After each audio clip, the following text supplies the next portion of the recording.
오늘은 룻기 말씀을 함께 살펴볼 차례입니다.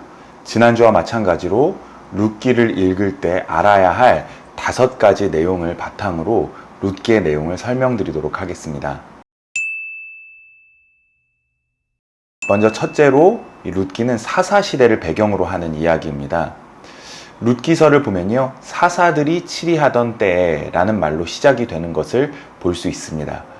즉 이 룻기는 사사시대의 한 가족에게 일어난 일을 기록한 책입니다. 사사시대가 어떤 시대입니까? 우리 지난주에도 살펴보았던 것처럼 하나님께서는 사사를 보내셔서 백성들을 이방인들의 손에서 구원해 내시지만 시간이 갈수록 백성들의 죄는 더욱더 깊어져만 갑니다.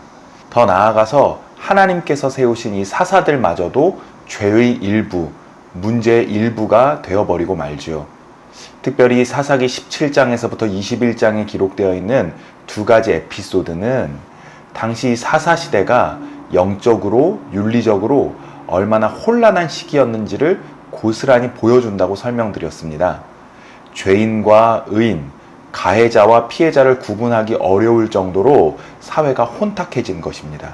룻기는 바로 이 사사시대의 한 가정에서 일어난 이야기입니다.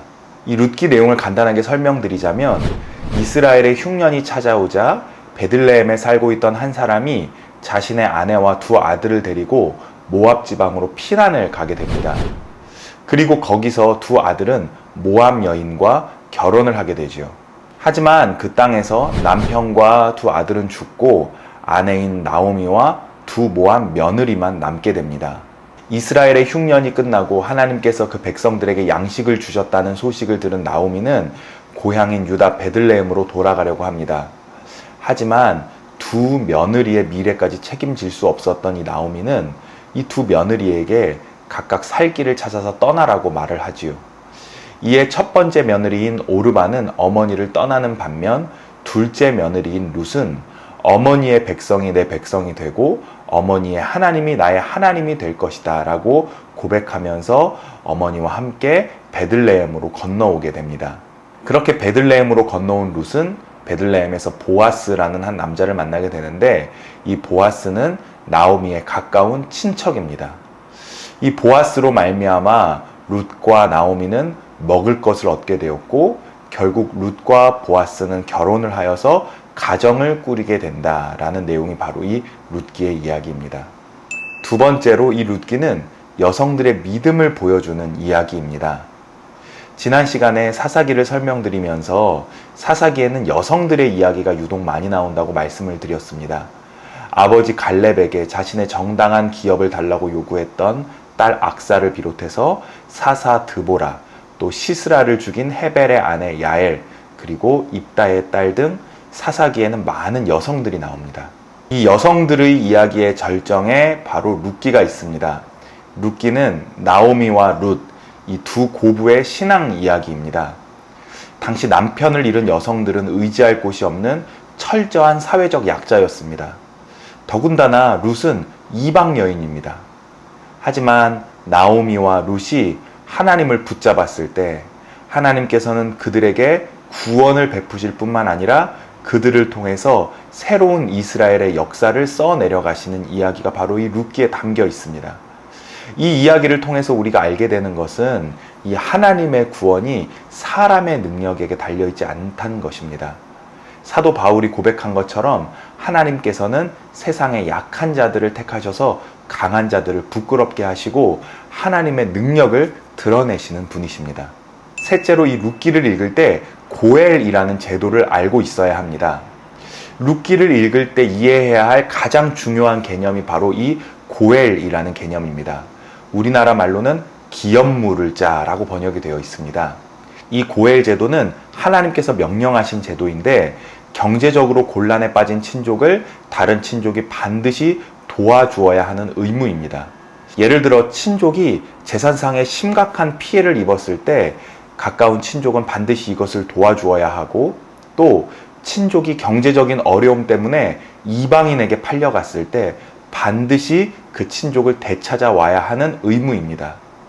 형제나 친족이 자녀를 낳지 못하고 죽어서 대가 끊기게 되었을 때 다른 형제나 친족은 죽은 형제의 아내에게 들어가서 자식을 낳도록 해줌으로써 가문이 끊이지 않고 지속되도록 해야 할 의무가 있었습니다.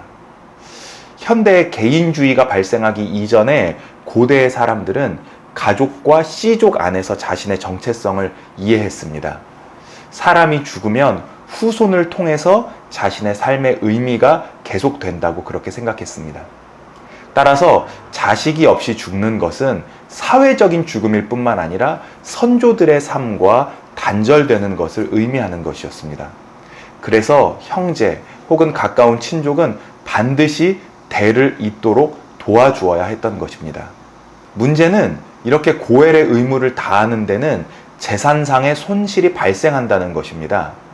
나와 그다지 친하지도 않은 친족이 노예로 팔려갔을 때 이를 되찾아오려면 막대한 돈이 필요합니다.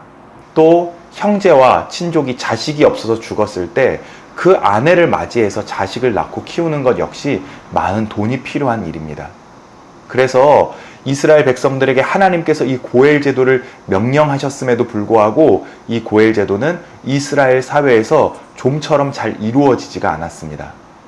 하지만 보아스는 이 고엘 제도를 실현했고 룻을 아내로 맞아서 자식을 낳았습니다. 이 고엘이라는 말에서 히브리어 가알이라는 말이 나왔는데 이 가알이 바로 구속이라는 뜻입니다. 또 이 고엘 제도를 실행하기 위해서 따르는 금전적인 대가를 가리켜서 속량이라고 부릅니다. 그러므로 하나님께서 예수 그리스도로 말미암아 우리를 속량하셨고 우리를 구속하셨다는 이 복음의 메시지를 정확하게 이해하기 위해서 우리는 반드시 이 고엘 제도를 이해하고 있어야 하는 것입니다. 넷째로 이 룻기는 하나님의 백성들의 삶이 어떠해야 하는지를 우리에게 보여주고 있습니다. 하나님의 백성들의 모습은 한마디로 서로를 축복하는 삶입니다. 룻기에는 유독 서로를 축복하는 장면이 많이 나오는데 1장과 4장, 이 4장에 걸쳐서 총 7번이나 서로를 축복하는 장면이 나옵니다. 나오미가 두 며느리에게, 보아스와 일꾼들이 서로에게, 보아스가 룻에게, 나오미가 보아스에게, 보아스가 또다시 룻에게, 백성과 장로들이 보아스에게, 마지막으로 여인들이 나오미에게 축복하는 장면이 나옵니다. 이렇게 축복을 주고받는 모습이 정교하게 수미상관을 이루고 있습니다. 축복이라는 것은 히브리어로 바라크입니다. 이 바라크라는 단어는 축복을 의미하기도 하지만 하나님께서 우리에게 내려주시는 복을 의미하기도 하고요. 또 우리가 하나님을 송축하다 할 때 이 송축을 의미하기도 합니다. 영어로 모두 블레싱인 것과 마찬가지입니다. 하나님의 백성은 한마디로 하나님으로부터 복을 받고 하나님을 송축하며 서로를 축복하는 이 바라크의 삶을 살아가는 사람들인 것입니다. 마지막 5번째로 알아야 할 것은 이 룻기 이야기가 다윗의 이야기로 이어진다는 것입니다. 룻과 보아스는 결혼을 해서 오벳을 낳게 되는데 이 오벳은 이새의 아버지이고 다윗의 할아버지가 됩니다. 즉 룻은 다윗의 증조 할머니가 되는 것입니다. 이처럼 하나님께서는 죄악으로 물들어 있던 사사시대에 하나님을 붙잡고 하나님의 계명을 지키는 믿음의 사람들을 통해서 이스라엘의 새로운 역사를 써내려가고 있는 것입니다. 이렇게 룻기 말씀을 살펴보았습니다. 오늘도 제가 설명드린 이 5가지 내용을 머릿속에 잘 기억해 두시고 룻기 말씀을 한번 읽어보시기 바랍니다. 하나님께서 큰 은혜를 내려주실 것입니다. 다음 시간에는 우리 본격적으로 왕정의 역사를 함께 살펴보도록 하겠습니다. 오늘도 10분 성경을 시청해 주셔서 감사합니다.